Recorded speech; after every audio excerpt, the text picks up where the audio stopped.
Hello, welcome everyone, and thank you for joining. My name is Dr. Lizzie Burns, and today I'm going to be showing you how to fold your very own blossom heart. And I'm going to introduce you to a special guest scientist too. This workshop is part of the Echo Happiness Hub. Echo is a charity supporting children and young people with congenital heart disease and their families. Echo is there for families at every stage of their heart journey and provides practical information as well as opportunities to connect with other heart families. The Echo Happiness Hub is all about bringing fun, distraction and learning to families while they're at home due to the pandemic or while staying in hospital as their child undergoes surgery, treatment or recovery. These workshops are hosted in partnership with our friends at the Centre for Medical Engineering at King's College London. And today we're joined by scientist Lindsay Monroe to chat about her research, which is exploring ways to measure iron in the body and the brain. You can find out more about Echo and you can support at echo-uk.org. So in just a moment, let's get started with today's fold and meet our special guest. So please use the comment function to say hello. We'd love to hear your comments. Share your thoughts and questions to our scientists throughout the workshop. Don't be shy. Please be considerate of others when posting, obviously. So welcome, Lindsay. It's so great to have you here. I wonder if you can tell us a little bit about yourself and your work. I'll be guiding us through some origami, and you'll also be joining in yourself as well, won't you? I will. So hi, Lizzie. Thanks so much for inviting me here today. Pleasure. So I'm a computer scientist. I specialize in medical imaging, and I'm currently doing a PhD at King's College London, where I'm building a tool to measure iron in the brain from MRI images.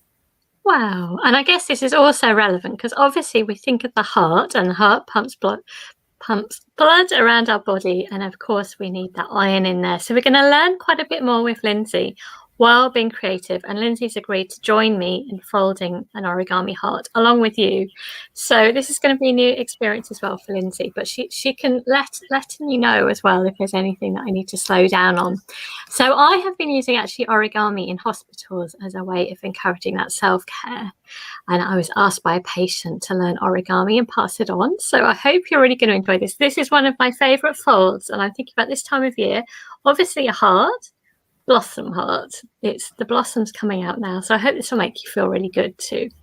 So Lindsay's also got a piece of A4 paper. Great. I will figure that you've got this at home. So we'll first of all make a square. And we're actually going to halve that square, and we'll slowly get folding. And while we get into it, I will also be asking Lindsay some questions. But let's get started a bit on the origami. So grab your piece of paper. I'm going to direct my camera down. And with origami, you don't need any special materials. Just any old piece of paper will do. So I'm going to take this corner, and I'm going to line it up in a kind of a straight line. Right way through that corner, so it's nice and exact. Good sharp fold, and that gives it strength too. So it's all about being exact, which is a bit like being a scientist, isn't it, Lindsay? You need to get things right. Absolutely. Yeah. So we're going to get rid of this rectangle. So I'm going to turn it over and bring this back so it lines up. So if any of you have comments, questions, do not be shy. Do ask us. That would be great. I will soon be asking Lindsay questions once we get going as well. So I always think it looks a bit like a Robin Hood hat at this point. We can now get rid of this rectangle. And as you're using good strong folds, hopefully you should be able to use a little tiny nip there. And then if you put it down on the nice surface, get your hand on the edge, you should be able to tear off that strip. So you have got a square, but actually a blossom heart is going to be half the square. So you could actually make two hearts from one square, which is quite nice. But we'll start with one. We'll see how we do. We'll probably just make one. But it's nice to know you could make a second heart too. So if you just fold this in half, again, take your time and nice and slowly, it's relaxing that way. Lining up the corners, just folding it into a rectangle. That's great. And then again, the same thing, but we're going to do a little tiny nick. And we can then hand nice and close to the edge. You should be able to tear it off. Brilliant. So hopefully you've got a rectangle. You tend not to think of origami the rectangle. Yay, it's working. Right. So what we're going to do next is we're going to do effectively a cross at one end and a cross on the other end. I'm soon going to start asking Lindsay questions as well.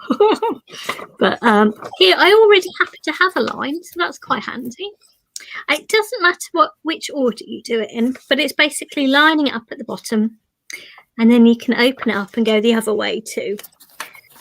You do this on both ends and you'll end up with a cross. So Lindsay, what is iron?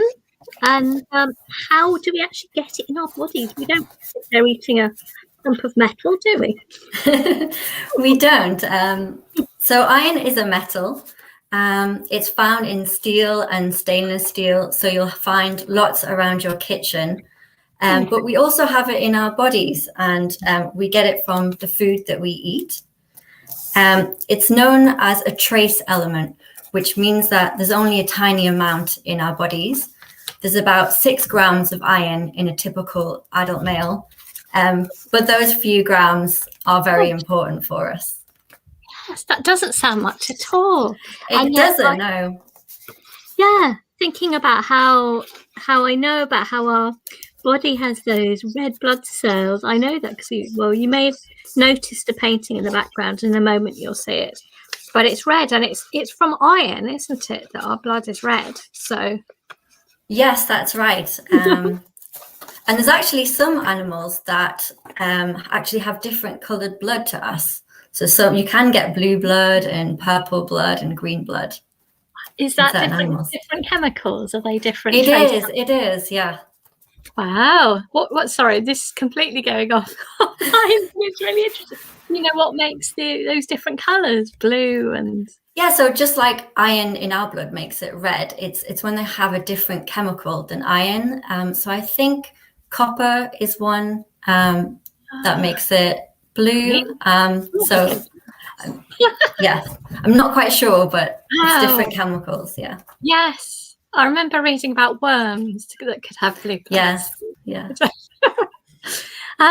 So the idea is that we've done a cross at each end. How's that gone for you, Lindsay? Did that make sense? It's looking like this. It's looking good. Right. So our next step is, as you've got it now, I want you to then turn it over to the back. It's kind of like a little tent. That's right. And what we're going to do is we're going to fold it in the middle of those crosses. So one fold we're going to do, one fold there. So I'm going to take this. I recommend always putting things down. Oh, getting people enjoying the colour comments on doing that. That's it. So you see, I just was able to fold it so it touched the bottom of that cross, really. That's it. And we did the diagonals on one side, and then we turned it over. And it's all about the direction, actually, the fold. So how is iron used in our body? I mean, I guess we've touched on it a bit with blood. But yeah, so most of the iron in our body is found in our red blood cells. And red blood cells take oxygen that we breathe into our lungs, and they transport it to the rest of our body. And of course, as you said, Lizzie, that's made possible by the heart pumping our blood around our body. It's also used to convert the food that we eat into energy for our cells. And in the brain, iron helps to ensure that the signals can travel through our brain cells at very high speeds.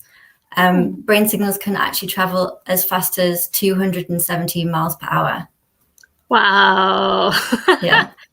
No wonder we're all so fast. That's amazing. I can see that we've got an image here as well, a lovely microscope image. Yeah, so this is a magnified image of blood. So just to show you how the red blood cells look, these are false colours. So this is not the actual colours of our blood. And of course, you've got your fantastic painting as well, Lizzie, in the background to see red blood cells. Yes, so the red blood cells, though, they do have that colour. They are bright red, which is why our blood is red. And they carry oxygen, is that right, around your body? Yes, it's actually the iron that carries the oxygen around our bodies. And just in case you're intrigued what these other colourful objects are in this image of blood cells, the little slightly kind of rough-looking ones are white blood cells. T cells that would fight off infections, and the green ones, they're not really green at all. They're completely false colours, are platelets, which would help trigger off blood clots. That was just in case you were curious. But yeah, this is a lovely electron microscope picture which shows the surface and the texture, but you only ever get black and white pictures. So scientists find if they add these lovely bright colours, it'll look a lot more attractive. I think it's true. We all like colour, don't we? So how's that worked for you? Have you managed to fold them both in? Excellent. That's it. No, that's great. That's great. Is that okay? Yeah, that looks great. Yes, actually, you've got it exactly the right position. So as I'm opening up, if you're opening up, put your finger underneath the middle of the cross and it should pop up. Do you see it went from being dipped in, and I put my finger underneath the middle and I pushed and it pops into its different shape. It's kind of a more 3D shape. Did that work for you? That's Yes. it, Lindsay. Yeah, just pushing underneath and it will pop it into shape. Now turn it to the other side. It's a lovely piece of engineering already, isn't it? And now you can push in the sides. If you push in the sides, you'll be able to then squash it down. You see? So it's pushing in the sides and it will then squash down. Funnily enough, actually, with the same fold that we're doing, you can also make a frog, but we're not going to make a frog today. We're going to make a heart. There's so many things you can do with origami. So again, pushing those sides in and then pushing that flat down. So it's almost like a nice little box, actually. I just think this is a lovely structure. Yeah, look inside it, but basically keep it flat. Has that worked for you, Lindsay? And please also anybody else. So That. Is that looking okay? Yes, yes. It's already an interesting thing, isn't it? It is. This is my first time doing origami, so yeah, it's great. You must give something new a try. Good. Wow, and doing that live, that's pretty brave, actually. So we've got this little loose flap there. I want you to take one of these and bring it up to the top. So any one of these edges, bring it up to the very top. So you mentioned that your work is looking at iron levels in the brain. How on earth do you look at that? So the methods that I'm using are from a field called computer vision. And computer vision is teaching computers how to see much the same way that we see. So we look at the world around us, our brain interprets what we're looking at, and then we use that information to make decisions. And the goal of computer vision is to teach computers how to do exactly the same thing. But humans we're really good at this. We do it without noticing most of the time, but it's a lot trickier for computers. So I guess we naturally spot patterns, don't we? We find, which in a way origami is about enjoying patterns. Yeah, absolutely. So it just goes to show how amazing our brains are. Sure, we certainly are. So I hope you're getting the hang of this. Each of these little corners, bringing up to the very top. So there we go. That's it. How's yours going, Lindsay? Yeah, great. It's looking very good. Excellent. So each one of these little flaps here, it's like a little pocket. Can you see there's a little pocket there? So if you pop your finger in and squash it down, it forms like a little square. See, like a little square there. That's it. And it's the same with each of these. Each one is a little pocket. And you can pop your finger in. I recommend putting your finger in just because you'll get rid of if there's any little wrinkles, you want to get rid of that. And keep it all lined up. Oh, it's really tricky because it's not a mirror image when I work into the camera. So my brain is trying to do it one way and I don't know. So, but do be critical. I may need to tilt the camera down so that way I can see what I'm doing rather than attempting to work into the camera. That's it. So yeah, so Lindsay, how did you get into your field? I'm rather intrigued because it sounds as if, are you more from the computing side then? So I'm from a maths background, and maths was my favorite subject at school. I absolutely loved it. And I studied maths at university, and that's where I learned computer programming. And then after university, I worked for a few years in business as a data scientist, which uses both maths and programming. And I loved the skills I was using, but I wasn't so passionate about the business side. I wanted to do something that was more meaningful. And I learned that medical imaging is an area where maths and programming are really useful. Wow. So I found an evening course to learn more about medical imaging, which I did alongside my job. And then I really enjoyed it. So after that, I applied for the PhD program that I'm on now. Wow, that's so impressive. How cool is that? Yes, we tend to see less women in maths. It's so good to meet you and to realise how obviously, of course, women are going to be able to do that equally, but it's really good. Oh, absolutely. Yes, absolutely. Yeah, and that you decided to do something that felt more worthwhile as well, and yeah, put yourself out within a job actually doing it. I think that's so impressive. Yeah. It must be exciting to be, doing what you really want to do now. It is, yeah. It's kind of nice to have sort of dreamed about it for so long and now actually be doing it. So it's great. Thank you. Oh, nice Thanks. comment from Emma. So interesting. Thank you, Emma. Difference to families. We've got a question here as well from Casper, age 7. Would like to know how much room there is in the brain to remember things. Is that a tricky question, he asks? Oh, that is a tricky question. I don't actually know off the top of my head how big the brain is. Do you know, Lizzie, at all? Well, I've kind of got a model over here of the brain. Do you want me to go and grab it? It's a great question, Casper. But it's a reasonable size.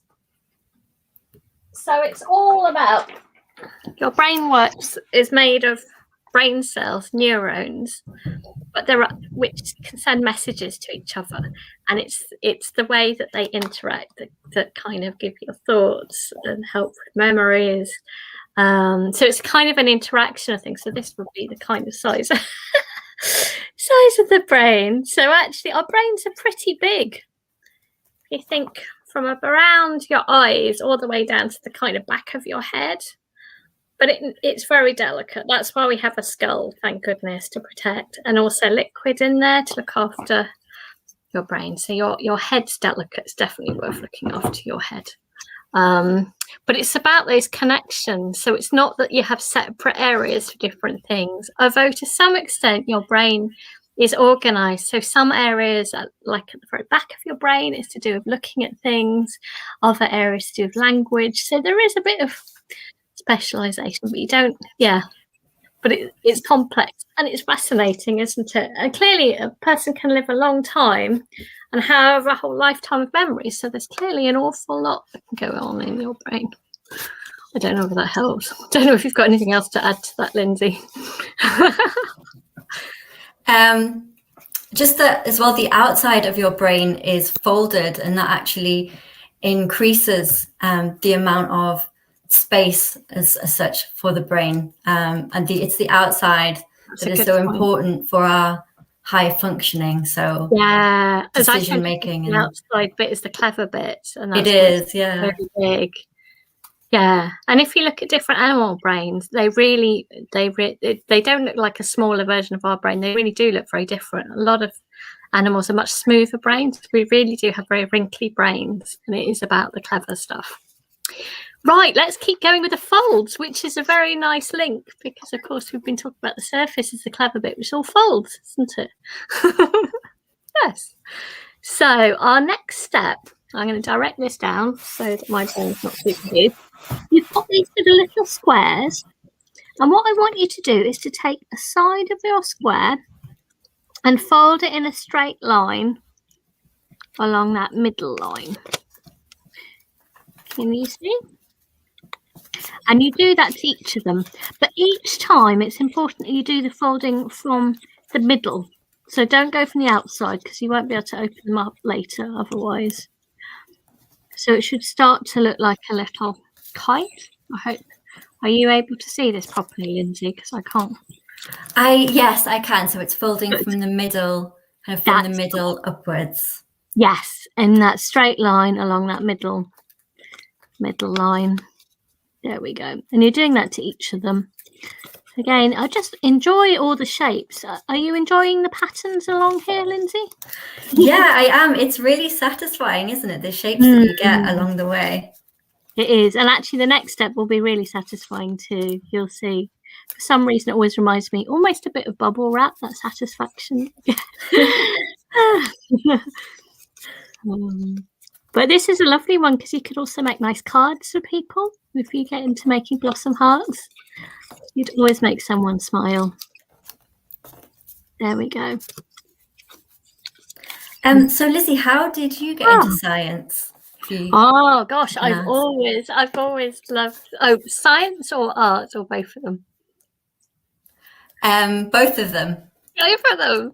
To be honest, as a child, I naturally loved like going and finding snails and insects. I was just interested in living things, really, and how things work. And I loved making and drawing as a child. To be honest, I just never stopped on either of them. I thought academically I would continue with the science because I knew with my art I would always keep that up in my spare time, whereas I thought with science you're not really going to be able to keep it up so easily in your spare time. So, and I also thought more likely to earn a living as a scientist too. So I'm really glad I did it that way, but I spent so much time as a scientist painting and making and finding it was a good way of communicating science. So to me, my inspiration always comes from science. I'm fascinated by our body, how incredible we are, how do we work, asking questions, really. And and that still continues. So it's just been an amazing journey. Here we go. Is yours looking the same, Lindsay? Lovely. Right. It's looking good. So it should, we actually haven't got too many steps, which is just about the right timing. So your next step is each of these is like a tiny little pocket. And if you may need to, if you have nails, or hopefully just about get your finger into that little pocket and then squash it down in a straight line, and it starts opening up the flower. Start opening up the blossom. So if you do that to each of those little flaps, as I said, I find this very satisfying, like a slightly for some reason makes me think of bubble wrap because it is that satisfying. Without the pop, I suppose. But is that working for you, Lindsay? It is. I think you're better getting in there than I am, but I'm getting there slowly. Or you might find if you've got any scissors or pencil, I suppose pencil might mark. Just be patient. You will get there. Yeah, it is quite fiddly. So if you were doing this very small, you'd start to, struggle. But you'll hopefully. It looks fantastic, though, doesn't it? It looks so pretty. It really does. And actually, so in Japan, this is really a chrysanthemum, which is seen as their kind of royal flower. It's a very special flower. So this is a traditional fold. I think the heart will be a later development, and I don't know who has designed making it into a heart. I've actually sometimes had a go at rolling ink onto this and then printing from it too. That's something quite nice to do. Or you could start colouring in the layers. So it'll probably take you time. It's very intricate, isn't it? So many layers to it. It is, yeah. And it just started off as a rectangle. Yeah. I would imagine people can't ask many questions because their fingers are slightly engaged. So mine looks something like this. Yes, it's looking really good. Excellent, Lindsay. Yes, looks really sharp. You're a good folder. I can see it's being a little bit critical, which is needed, but in a nice way. With time, you'll get there. I hope it's working for you as well. That's right. So we're almost there, actually. I wonder, Lindsay, can you see how it's going to become a heart? You might be able to play and see what happens. You can kind of see the bottom of the heart here, can't you? So yeah, that's right. Yes. Is that folded down? So this is the heart, the top of the heart here. Yes, that's the top of the heart. So pull that flap at the top back. You're absolutely right. You spotted it. And very quickly a heart's appeared. It's a little bit, it's got points at the side. So I think if you can have a go at just tucking those back, folding those back too, because at the moment they stick out. So do you do anything yourself creative? Do you do any?